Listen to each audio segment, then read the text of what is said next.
Now, from WYDC TV, this is Big Fox News at 10.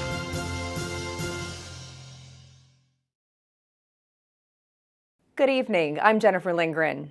The Steuben County Health Director is being recognized by Corning Community College for her efforts in keeping the community safe during the height of the pandemic. Big Fox's Matt Kleindienst spoke with her about the announcement and joins us from Corning.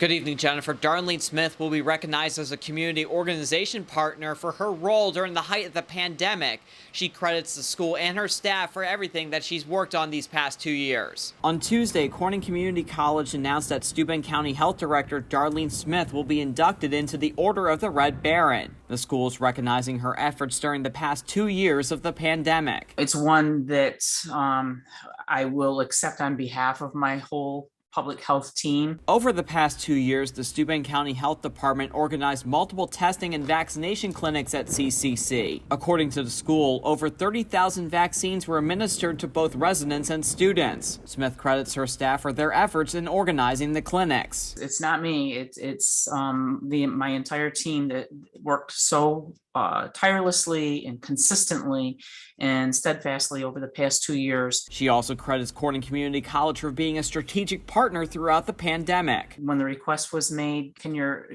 nursing students help us with testing? The answer was yes. When State Department of Health reached out to Corning Community College and asked if they could utilize their gymnasium for mass vaccination site, the answer was yes. So all along, CCC has just really been a great strategic partner. She will be officially inducted on April 15th. Matt Kleindienst, Big Fox, WYDC in Corning. The Chemung County Sheriff's Office is asking residents for help identifying a man believed to be involved in several burglaries in Elmira. These pictures here show the man robbing the Tops Market in Southport this morning. The suspect is described as 6 feet tall, wearing a green coat, dark hoodie, and a dark mask. Anyone with information about the suspect is asked to call the Chemung County Sheriff's Office. The National Weather Service in Binghamton officially declared this week to be Flood Safety Awareness Week in the Southern Tier. Officials say the warming temperatures and melting snow could trigger local rivers and streams to flood. Residents are reminded not to drive on flooded roads and prepare emergency kits in the event of major flooding. Our options for protection from COVID could soon be expanding, with at least one drug maker floating the idea of another vaccine dose. Matt Finn has more from Los Angeles. Pfizer is poised to expand use of its COVID-19 vaccine, the drug maker planning to ask for FDA and CDC approval to give a fourth shot to seniors over 65, though eventually it could be needed for all Americans as a new strain spreads quickly around the world. It's called BA2, a so-called stealth subvariant of Omicron, and it's causing big spikes in Europe and parts of Asia, especially China, where major cities are going back into total lockdown. With more than 2 years of pandemic experience, I believe we can get out of this situation very quickly. Here in the U.S., at least 25% of new infections are being caused by BA2, but only 25,000 new cases were reported on Tuesday, bringing the 7-day average down to 31,000. And that's leading to the lifting of more mandates, including here in California, where more kids are starting to take their masks off in school after the state left it up to individual districts whether to require them. Before, I couldn't really breathe that much. Yeah. And it started to hurt my ears. And in Colorado, the state is closing its vaccination centers in favor of a community-based approach, pointing out that the majority of Americans don't get their annual flu shots at government-run sites.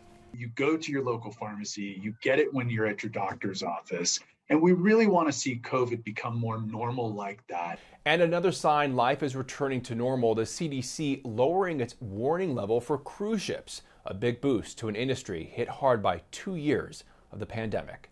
In Los Angeles, Matt Finn, Fox News.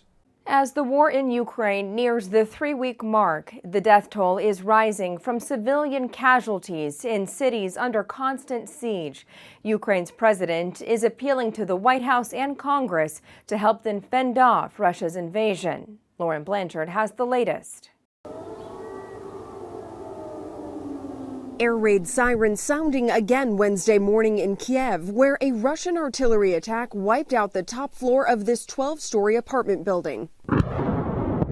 As fighting rages in Kiev's suburbs, thousands are without heat and clean drinking water. Officials say the Russians are trying to cut the city off from outside supply lines. Despite the danger, the Red Cross and other groups still leading efforts to get civilians out of harm's way. A convoy of about 2,000 vehicles heading out of the heavily besieged city of Mariupol along humanitarian corridors. Previous evacuation attempts have been interrupted by Russian attacks. Ukrainian officials say their military has begun launching counteroffensives against the Russians in multiple areas. A Pentagon official believes Moscow's ground forces are making little progress, but aerial attacks continue to devastate Ukrainian cities. Ukraine's president appealed to Congress Wednesday to close the skies over Ukraine to limit the bloodshed. Russia has turned the Ukrainian sky into a source of death for thousands of people. Is this a lot to ask for, to create a no-fly zone over Ukraine to save people? Is this too much to ask? President Biden announced the U.S. will send an additional $800 million in military aid to Ukraine, but would not commit to a no-fly zone. In Poland, Lauren Blanchard, Fox News. Stay with us. Your complete forecast is coming up next. Here's your local stock market update from Big Fox.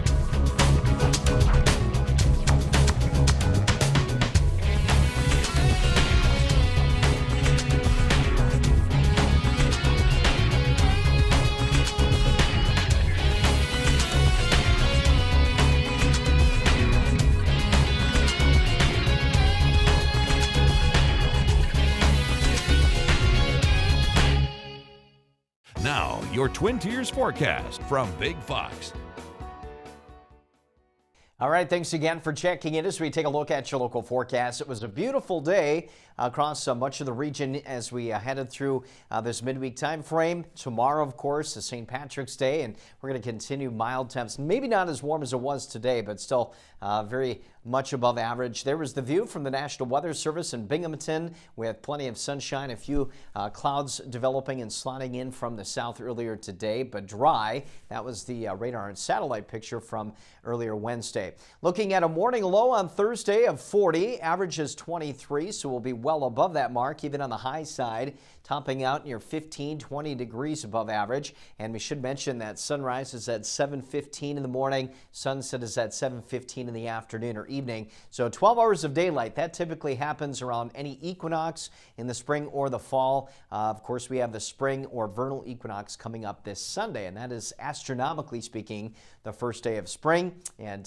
that's when the sun's most direct rays will be shining over the equator. So a quiet night, talking about some mild conditions yet through the end of the week, but clouds will be on the increase. Rain develops Friday night. It will be a soggy Saturday, and we can't rule out some rumbles of thunder. So as we get closer to home here, this particular model through Saturday suggesting that there will be some maybe quarter to half-inch local rainfall amounts. As you get a little bit farther north, again near the Tug Hill Plateau, we're talking about some additional precipitation amounts, maybe an inch. So this storm system that slides on in will certainly have the potential of some waterlogged conditions.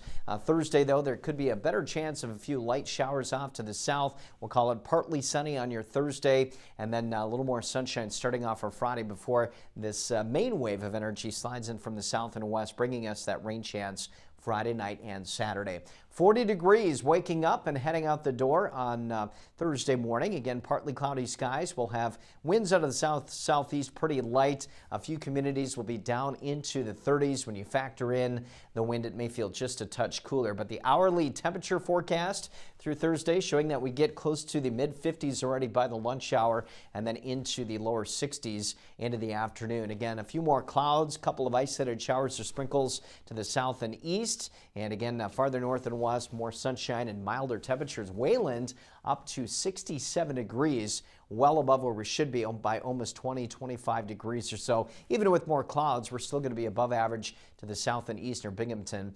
Friday, again, another warm day. I think we will have more sunshine. Temperatures topping out again nearly 20 degrees above average into the 60s. We'll hold off on the rain until Friday night and Saturday. Saturday will be a soggier day. Even with that said, we'll still be into the 60s though. Could see a little light snow possible Saturday night, early Sunday morning, but drier early next week.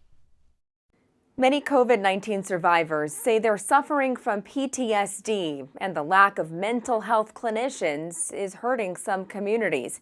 Casey Stiegel has more on what some states are doing to help those in need.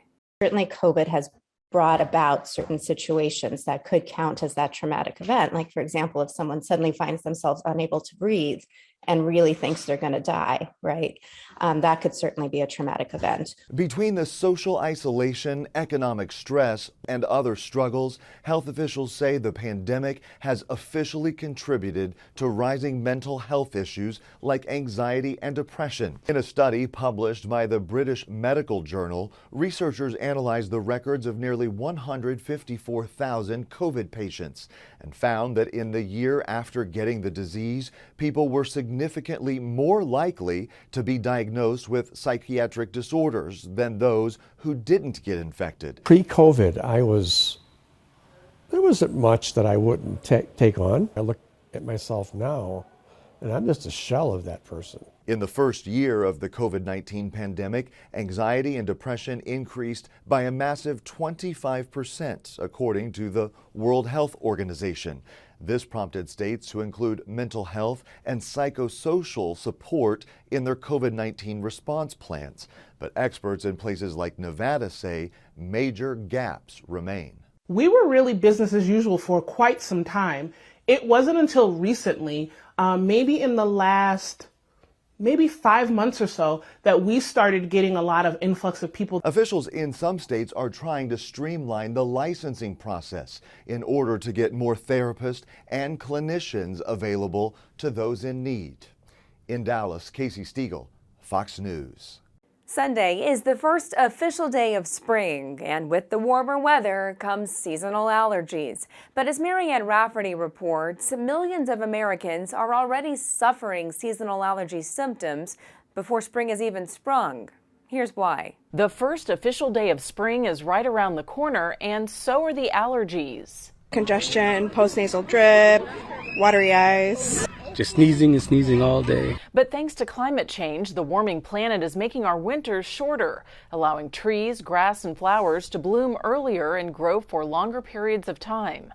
On top of that, scientists say excess carbon dioxide generated from burning fossil fuels helps plants make even more pollen. Pollen seasons are now starting about 20 days earlier, and there's about 20% more pollen in the air. It's bad news for allergy sufferers, but it's just the tip of the melting iceberg. Climatologists at the University of Michigan say allergy season will only keep getting worse. Using pollen samples from 15 different plants and computer simulation to calculate that by the year 2100, pollen levels are expected to triple. Take my Benadryl. And if you're one of the countless Americans turning to allergy meds for some relief, doctors have some recommendations. We know that the intranasal steroid sprays, which many allergic sufferers are on, make a big difference if they're started 2 or 3 weeks before the seasonal allergy season. Meanwhile, even though fresh air is nice, allergy specialists say limit how much you open your doors and windows. With the windows closed and the air conditioning on, you can cut down on the pollen count by 90% or more. Allergy season is now expected to start as early as Valentine's Day each year for portions of the country, with the Southeast and Pacific Northwest getting hit the hardest. Marianne Rafferty, Fox News.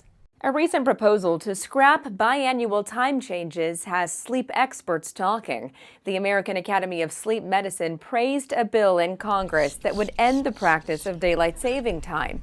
The Sunshine Protection Act, passed by the Senate Tuesday, would scrap the switches taking place in March and November and make daylight saving time permanent. While the AASM praised the action to stop the time change twice a year, they believe making standard time permanent as opposed to daylight saving time would be a healthier alternative. Toyota is cutting its global production target. Lyft's new fuel surcharge starts next week, and another company is cutting off shipments to Russia. CJ Papa has these stories and more in today's Business Briefs. Toyota now says it is cutting its global vehicle production target for next month by 150,000 cars and trucks to 750,000. Toyota is dealing with the continued semiconductor shortage and other parts supply issues. It also sees production down 10% in May and 5% in June compared with previous estimates from the beginning of the year.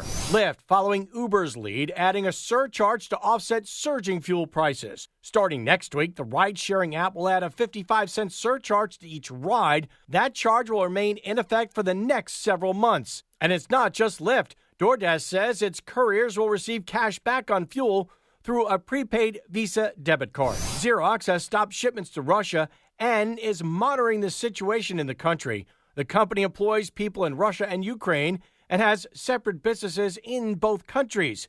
Xerox says it's making sure it is compliant with existing sanctions. And Robinhood launching a new program that will allow users to loan out stocks held in their accounts to other financial institutions. The program would rival similar features already offered by Fidelity and Morgan Stanley's E-Trade that allow customers to earn passive income by loaning out stocks they own. Robinhood says the new feature could be available in the coming months. For more stories, log on to foxbusiness.com. In New York, I'm CJ Papa.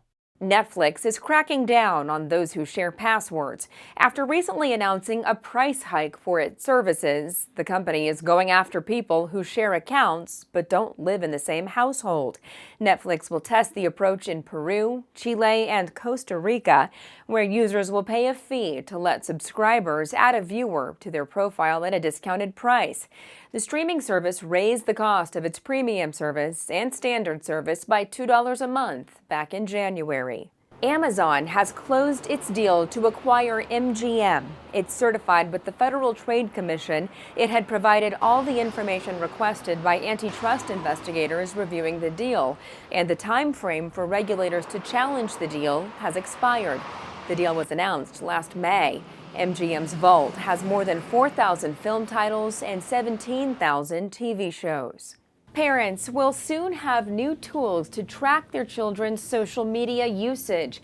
Instagram parent company Meta will allow parents to track how much time their kids are spending on the popular picture and video social media platform. These controls are part of a response from Meta to protect children on its apps after backlash from leaked documents last year.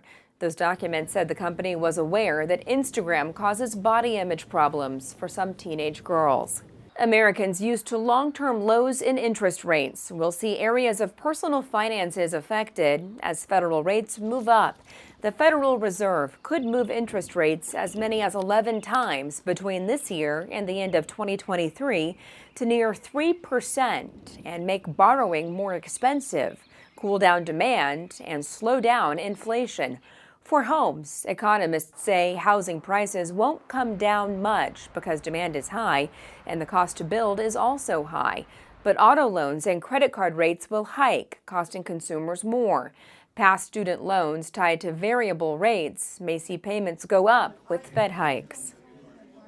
We want to leave you with a smile. Drive off Porsche's lot in a vehicle designed to mimic this Cars the movie character. Sally Carrera, the light blue Porsche and lawyer living in Radiator Springs in the Disney film Cars, is coming to life. The automaker is designing a special version of its 2002 Porsche 911 to feature special nods to the animated character. This includes Sally's turbo twist wheels, headlights designed to look more like eyes, and of course her pinstripe tattoo. Sally will be available for auction later this year, and best yet, the proceeds will be split between two worthy charities, Girls Incorporated and the UN Refugee Agency providing aid to children and families in Ukraine. Thanks for joining us. We'll see you right back here next time.